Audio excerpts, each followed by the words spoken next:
Bon, ça y est, ça tourne.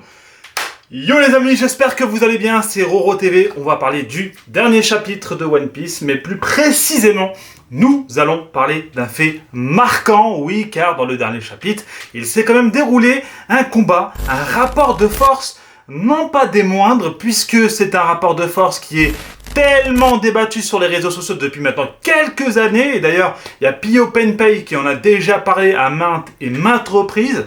Et aujourd'hui, on a déjà quelques éléments, quelques indices, quelques indicateurs pour nous placer vis-à-vis de ce débat. Avant de commencer, je t'invite à t'abonner, à liker et à commenter la chaîne, surtout si tu aimes One Piece, tu es au bon endroit. Alors, par où commencer? Alors le chapitre, vous l'avez tous lu, je pense, vous l'avez tous vu si vous êtes ici. Voilà, on a eu le combat Garp versus justement Aokiji et Shiryu, et même plus globalement l'équipage de Teach, car oui, on a quand même vu San Juan Wolf, le cuirassé, au fond de l'eau. Et oui les gars, le combat a continué depuis tout ce temps. On a eu un mois de pause, mais Garp pendant les 1 mois, il est en train de se taper sur la ruche, et on a vu clairement qu'il avait quand même quelques égratignures, quelques, je dirais pas blessures, mais voilà, il est quand même marqué par le combat, et un homme lui tient tête, Aokiji.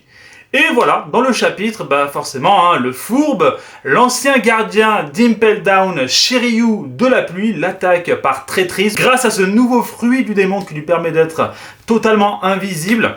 Sauf que voilà, on a quand même vu Garp réussir quand même à attraper ce Shiryu. Elle lui en collait une bonne, vraiment une bonne baigne, comme on les aime, tu vois.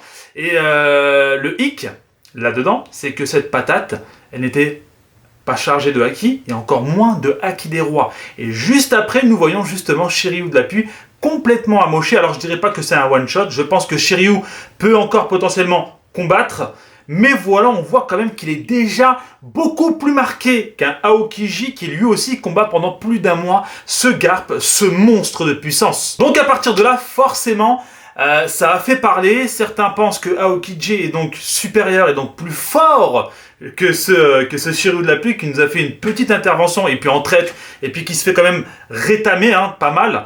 Et de l'autre côté, on a un Aokiji qui se prend quand même des patates chargées de haki des rois et qui est quand même toujours debout et qui ne saigne pas forcément. Donc oui, ça fait énormément parler et ça nous interroge, nous lecteurs de manga.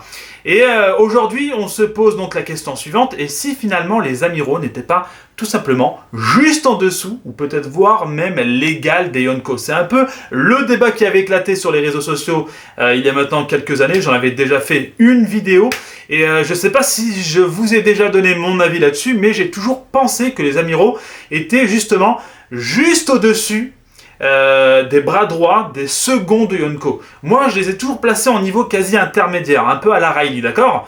Et aujourd'hui, pour contrer cet argument, justement, ceux qui pensent que les amiraux sont des fraudes et se trouvent justement en dessous des, je sais pas, des kings, des queens, etc., bah nous sortent l'information suivante, le fameux color spread où on a maintenant tous les seconds de Yonko, donc tous les deuxièmes plus forts d'équipage. Et justement, dans ce color spread, on avait eu Shiryu de la pluie, d'accord? Le problème, les gars, c'est que ça date maintenant de quelques temps. Aujourd'hui, Oda, dans le dernier chapitre, nous a ajouté quelques pages que je vais vous afficher quelque part, et on voit très clairement les deux forces en présence, donc Kobe et compagnie en tout petit, et de l'autre côté, l'équipage de Teach en tout petit, et El Famoso combat, le combat Garp versus Aokiji.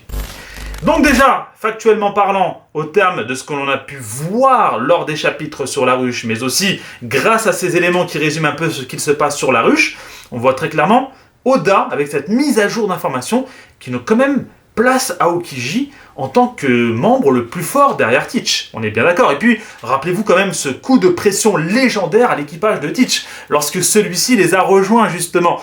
Donc, on s'interroge encore une fois énormément. Certains pensent que non, c'est une incohérence peut-être de Oda. Certains pensent qu'il y a un petit hic quelque part. Dites-moi ce que vous en pensez. Moi, ça m'intéresse énormément. Moi, je pense aujourd'hui que oui, les amiraux sont bien supérieurs au second de Yonko. Et Shiryu de la pluie, bah, n'en fera pas exception. Voilà, Aokiji, ça reste quand même un putain de monstre. D'ailleurs, on apprend qu'il est hyper résistant. Le mec, il a quand même des points d'acier. Iron Aokiji. Donc voilà, ça fait vraiment plaisir. Ce chapitre néanmoins m'a énormément plu, j'arrête pas d'y penser depuis quelques jours. Et il y a quand même un petit truc qui me fait peur, c'est la probable mort de Garp. Alors oui, on y pense tous forcément au vu de sa situation assez, peut-être pas critique, parce qu'on voit qu'il est quand même serein en fin de chapitre, hein, il attend quand même quelque chose. Voilà, il prépare peut-être quelque chose, ou il attend quelque chose. Mais voilà, on a tous cette peur voilà, de Garp qui meurt. Et malheureusement, si ça arrive, ça me dérange pas forcément, moi. Mais le fait que ce soit Kobe, l'élément malheureusement perturbateur qui aura causé cette blessure de Shiryu, donc, bah ça me dérange un peu plus. Voilà. Je sais pas ce que vous en avez pensé de ce chapitre, n'hésitez pas à le commenter, les gars, à me dire ce que vous pensez justement de cette échelle de puissance qui est le plus fort. Comment placez-vous les amiraux vis-à-vis de second de Yonko? Alors moi, j'irai pas jusqu'à dire que les amiraux sont les égaux justement des Yonko, je ne le pense pas. Moi, je pense qu'ils sont juste en dessous, mais bien au-dessus des seconds de Yonko. Voilà les gars, c'était Roro, n'hésitez pas à vous abonner, à liker et à commenter. C'était une petite vidéo assez sympa, je voulais voilà vous exprimer ce que j'avais dans la tête, ce que j'avais voilà, sur le cœur également. Donc voilà, prenez soin de vous les gars, c'était Roro, peace.